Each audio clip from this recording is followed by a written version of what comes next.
Hello and welcome to my channel, Striving for Better. Today we're going to be covering a game played between my friend Andy with the white pieces and myself with the black pieces. This game was played over the board with no time limit.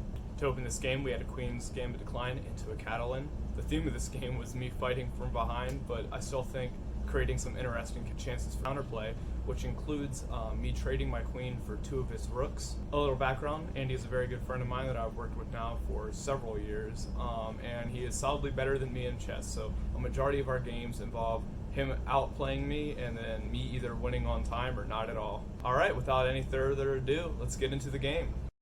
We open with a Queen's Gambit Decline, played into a Catalan. Here, I'm not really sure how to play against the Catalan's black, so I just played a normal developing move. I think that in the future I'm probably going to play e7. As we continue to castle and develop our pieces, I move b6, prepping c5. He continues to develop, and now I try to bust open the center with c5. Here he gets aggressive, going for a queen move. I decide to take the central pawn. I think that his d-pawn is much better than my c-pawn. He recaptures with the knight, and here I play this move, getting my knight into the, what I think is a good square, and it's going to kick his queen. I'm getting tempo on it. I'm looking to maybe keep pushing my knight forward, possibly as the game goes on, depending on what happens. He has a long think. He thinks individually, like we're talking through this game. He says he's thinking about moving his queen to c6 or his knight to c6, but realized both of them are bad moves that probably aren't going to help him, but he was looking to be aggressive. Eventually decides to move it back, which point I blunder down the long diagonal because I'm not used to playing against the Catalan, and I wasn't even really looking at that side of the board, thinking, oh, I just have a free pawn. I think I literally said the words free chow as he takes my rook. Here I was struggling finding a plan and how to continue this game. So eventually what happens over the next couple moves is I get my queen chased around, and eventually I have an idea to double attack his knight and bishop. Fortunately for me, he just defends the knight and doesn't see that his bishop is still deep back on there, and that he could have saved it. So I'm able to take it and even up the game, and now I'm still down a little bit, but we have a game on our hands. So I look at the queen side and I say, well, I can just take here, double his pawns on his queen side, and I have three pawns that are not doubled that can still support each other, and then taking that knight alleviates pressure on that a7 pawn and can allow me to move my rook into the center.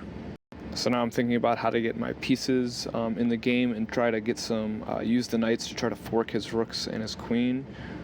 So I play this just making sure the bishop can't come to g5. Now I connect my knights together and get them in the center. I'm trying to bring both of my knights into the game in the center. I'm trying to think of a way to get a knight to a square where I can fork one of his major pieces.